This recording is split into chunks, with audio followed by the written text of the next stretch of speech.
Assalamualaikum warahmatullahi wabarakatuh. Welcome back to my channel. Selamat berjumpa kembali tentunya di channel ini teman-teman. Dari beberapa cuplikan video di depan juga tentunya, dan sekarang kita akan beralih tema atau beralih informasi tentang berita olahraga untuk hari ini.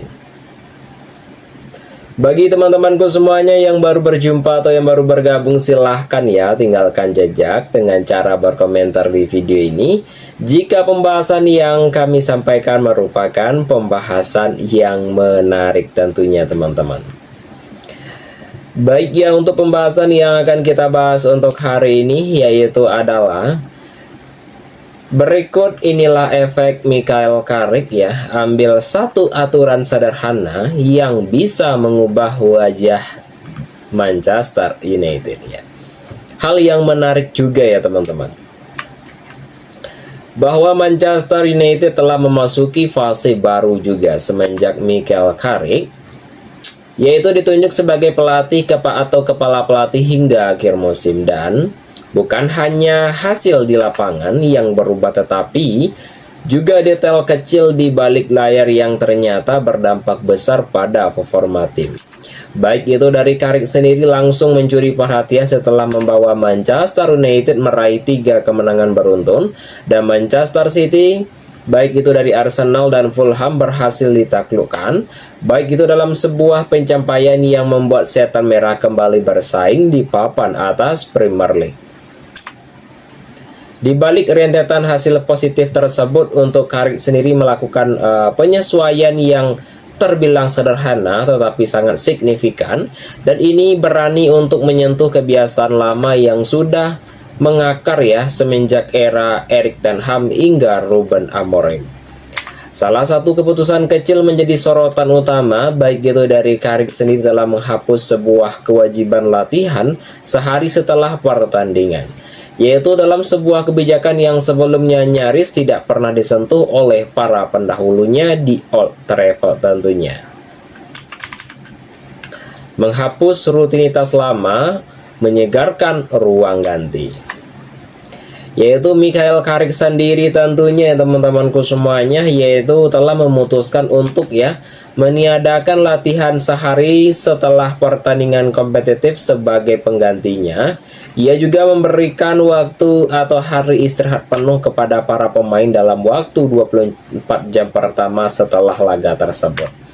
Kebijakan ini juga untuk konkret ya dengan pendekatan dari Erik ten Hag dan Ruben Amorim yang mewajibkan sesi latihan pasca laga, yaitu terlepas kondisi fisik bermain. Dan untuk Carrick sendiri telah menilai pemulihan mental dan fisik sama penting dengan aspek dan taktik juga tentunya. Sesi pemulihan tetap ada tetapi dijadwalkan 2 hari setelah pertandingan. Dengan cara ini untuk pemain yang memiliki waktu untuk menurunkan sebuah tegangan, pemulihan tubuh dan kendali berlatih dengan kondisi yang lebih segar.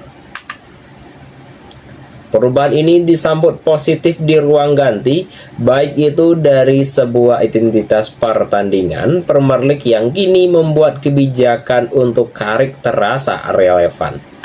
Ya, terutama dan menjaga konsentrasi performa dari pekan ke pekan tentunya.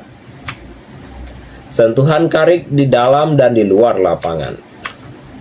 Yaitu tak hanya soal jadwal latihan, baik itu dari Carrick sendiri juga mengubah cara berkomunikasi dengan pemain, dan ia juga telah memilih untuk berbicara langsung di ruang ganti usai pertandingan, sesuatu yang jarang dilakukan Ruben Amorim, baik itu dari beberapa informasi berita olahraga. Dan untuk Carrick sendiri juga memberikan umpan balik ya awal secara kolektif, lalu ia telah menyimpan sebuah analisis yang mendadak dalam hari ke hari yang berikutnya. Baik itu dalam sebuah pendekatan ini yang membuat pesan lebih mudah diterima tanpa terbebani emosional pemain pasca laga tersebut. Baik itu di lapangan sendiri, untuk Carrick yang telah membongkar formasi 3-4-3 kaku dari warisan dari Amorim dan mengembalikan dalam sebuah fleksibilitas permainan, baik itu dari Kobbie Mainoo sendiri kembali ke starting eleven dan simbol kepercayaan Carrick pada keseimbangan lini tengah tentunya. Perubahan lainnya juga terlihat dari sesi latihan yang singkat namun lebih intens. Hasilnya mulai terasa dan Manchester United tampil lebih segar, lebih fokus, dan kembali berada di jalur persaingan Liga Champions tentunya teman-teman. Top klasemen Liga Inggris pada pekan ini tentunya, yaitu Arsenal berada pada peringkat pertama dengan torehan poin 53. Peringkat kedua yaitu adalah Manchester City dengan torehan poin 47. Peringkat ketiga yaitu adalah Aston Villa dengan torehan poin 46 teman-teman. Dan peringkat keempat yaitu adalah Manchester City dengan torehan poin 41. Peringkat kelima yaitu adalah Chelsea dengan torehan poin 40 teman-teman.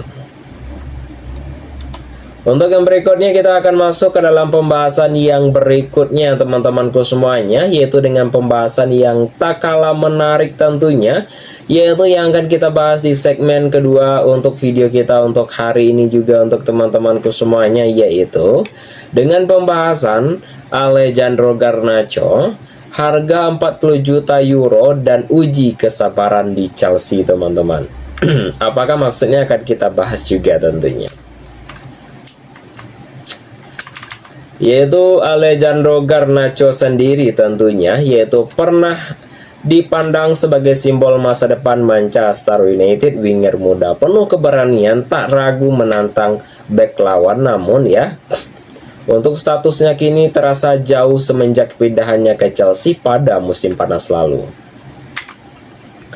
yaitu nilai transfer sebesar 40 juta euro membawanya ke Stamford Bridge ya, dengan ekspektasi yang tinggi. Tapi adaptasi Garnacho justru juga berjalan tersendat, alih-alih langsung menjadi pembela, dan ia sering memancing tanda tanya juga teman-teman. Dan sorotan kembali menguat ya setelah performa yang minim dan pak saat Chelsea tersingkir dari Arsenal di semifinal Carabao Cup.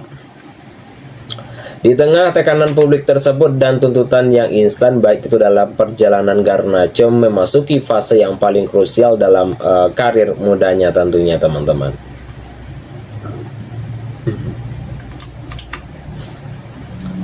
Ryan Giggs tentunya kesabaran dan pesan lama yang relevan, yaitu beberapa musim yang lalu dengan sebuah acara tentunya, Ryan Giggs sendiri pernah mencoba menjawab teka-teki bernama Alejandro Garnacho tersebut, dan pernyataan sederhana, apakah Garnacho akan selamanya berhenti di level potensi atau benar-benar menjadi pemain penentu?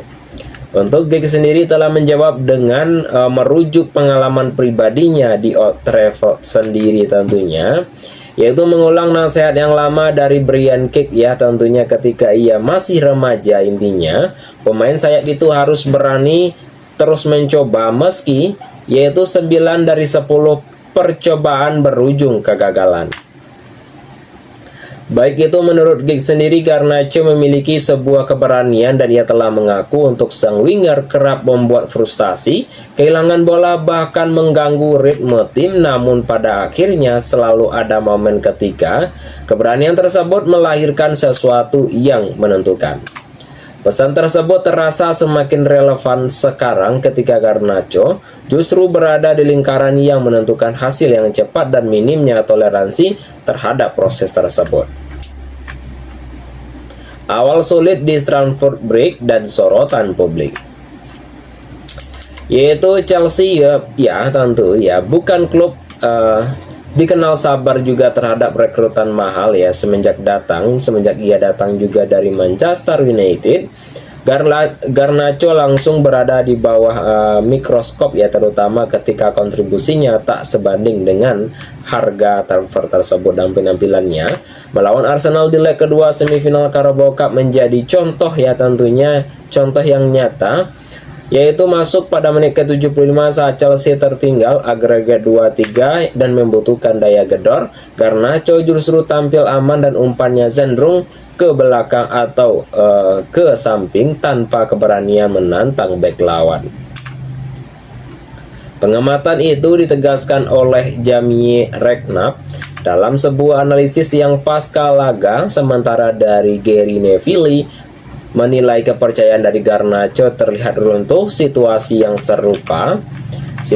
serupa sudah terlihat sebelumnya, termasuk saat ia ditarik keluar di babak pertama pada Liga Inggris melawan West Ham United. Baik itu dari Neville sendiri yang telah mengikuti perkembangan Garnacho semenjak usia muda, bahkan mempertanyakan level sejati sang pemain, apakah ini benar-benar kelas atas atau masih terjebak di tengah hierarki pemain sayap elit tentunya teman-teman.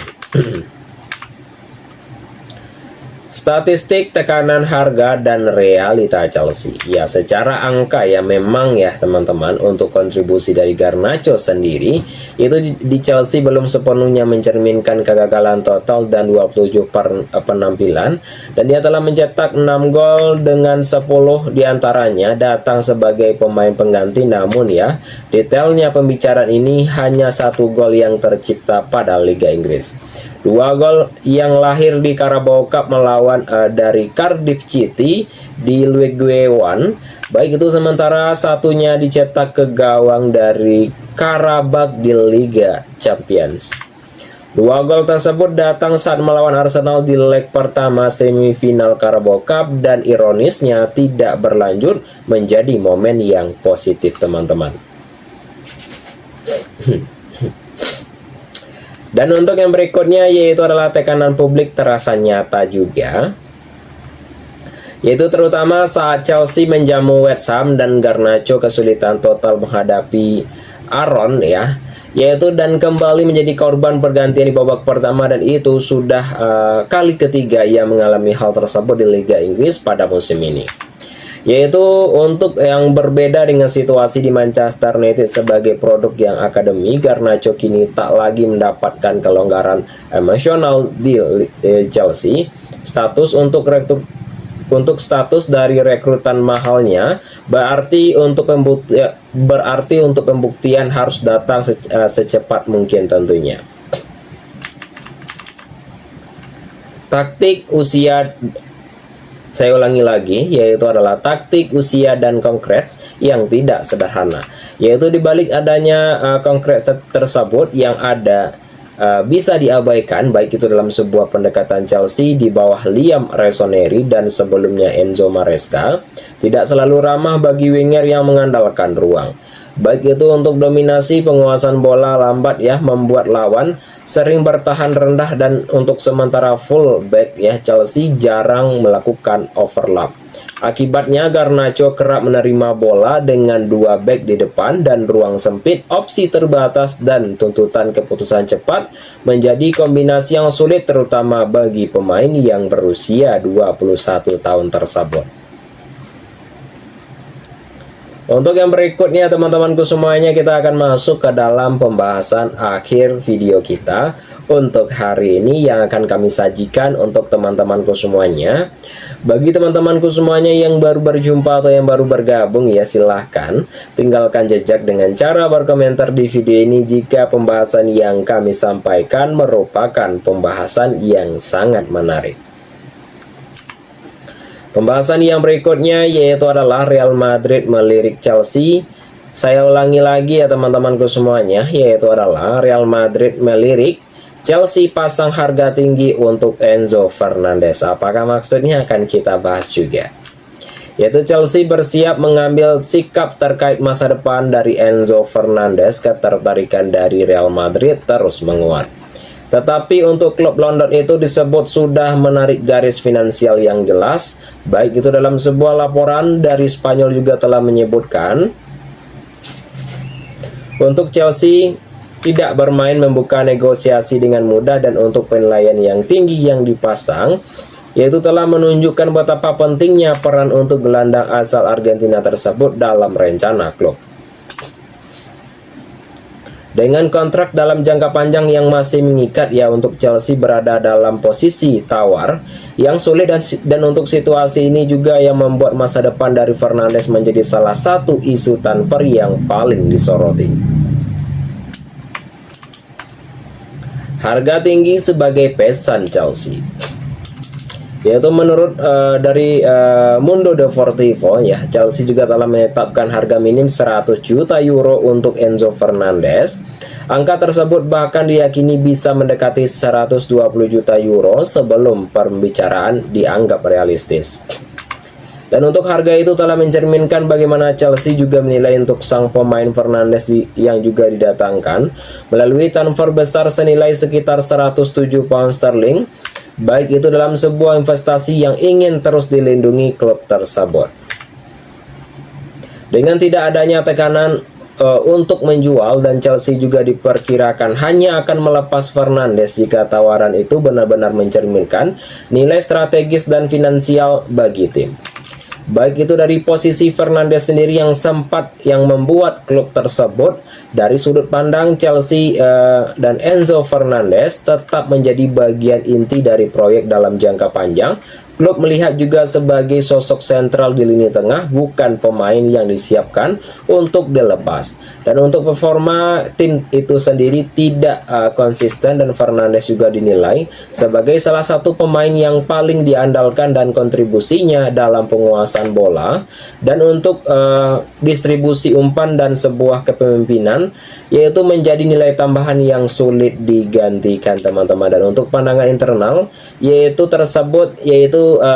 telah menjelaskan ya mengapa kisarannya sebesar 100 hingga 120 juta euro dianggap baru sebagai titik awal, yaitu menjual di bawah angka itu nilainya tidak masuk akal atau akal ya, kecuali terjadi perubahan besar dalam situasi klub tersebut tentunya, teman-teman.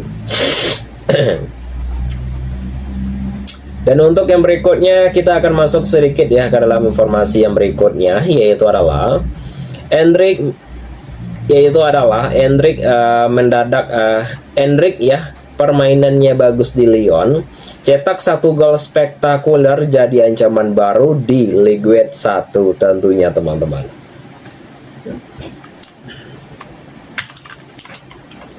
Endrick terus menunjukkan tanda-tanda kebangkitan semenjak bergabung dengan Olympique Lyon ya. Dengan status peminjaman dari Real Madrid dan penampilannya terbaru, Endrick juga telah melepaskan sebuah tembakan, yaitu jarak jauh yang tidak dapat dihalau ke gawang dari Stade, yaitu memastikan kemenangan 2-0 untuk Lyon dan tiket ke perempat final Coupe de France tentunya. Gol krusial itu datang pada menit-menit akhir yang telah menutup laga yang berat bagi Lyon, dan untuk menegaskan momen penting Endrick sebagai pemecah kebuntuan. Baik itu semenjak bergabung dengan Lyon sendiri, untuk Endrick yang telah mencetak ya tentunya telah mencetak 5 gol dalam 5 pertandingan di semua kompetensi, angka yang telah menunjukkan sebuah adaptasi dan kepercayaan diri yang tinggi di depan gawang. Yaitu dari Endrick sendiri semakin bagus di Ligue 1, yaitu gol melawan Laval tentunya bukan hanya soal kebetulan.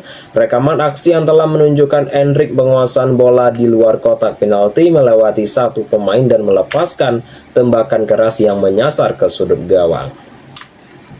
Sebuah kombo teknik dan kekuatan dan ketenangan yang jarang terlihat pada pemain seusianya tersebut, yaitu pelatih dari Paulo Fonseca dan jajarannya Lyon sudah memberikan sinyal positif terhadap kontribusi Endrick, dan menurut laporan juga telah menyebutkan Fonseca tertarik memperpanjang masa depan peminjaman jika kemungkinan tersebut. Sebagai dari supporter pun juga melihat Endrick sebagai solusi dalam jangka pendek ya, sekaligus investasi potensi untuk lini depan. Baik itu di sisi lain juga Real Madrid tidak meminjamkan Endrick hanya untuk memberikan waktu bermain dan pengalaman. Endrick dari Bernabeu ke Prancis. Untuk sebuah peminjaman Endrick tersebut dari Real Madrid ke Lyon, yaitu sebagai periode adaptasi sulit di Santiago Bernabeu, yang dimana persaingan internal membuat menit bermain Endrick terbatas. Dan Lyon juga menawarkan kesempatan bermain reguler untuk mengasah kematangan taktik dan ketajaman fisik yang diperlukan, yaitu agar bisa kembali bersaing di level tertinggi, termasuk memperebutkan tempat di timnas Brazil dan berpeluang tampil di Piala Dunia. yaitu Real Madrid sendiri tidak melepaskan Endrick secara permanen dan mereka juga meminjamkan dengan tujuan yang jelas, yaitu demi bermain dan perkembangan. Namun jika Endrick mempertahankan rasio golnya dan tetap terus menunjukkan kemampuannya memecah permainan di Liga 1 dan kompetensi piala, tentunya Madrid juga harus mulai berhati-hati. Jika permainan Endrick juga bagus ya disia-siakan begitu oleh Madrid, ya ada kemungkinan klub-klub top lainnya bakal menunjukkan ketertarikan tentunya teman-teman. Ya, itu teman-temanku semuanya dalam beberapa informasi berita olahraga yang dapat kami sampaikan untuk hari ini ya teman-teman. Dan apapun yang kami sampaikan di video ini itu adalah merupakan sebuah hiburan semata saja. Jangan sampai teman-teman gagal paham terhadap apapun yang kami sampaikan di video ini tentunya. Dan jika ada kami salah kata tentunya teman-temanku semuanya, kami mohon maaf saja tentunya. Ya, kami akhiri saja dengan mengucapkan Assalamualaikum warahmatullahi wabarakatuh.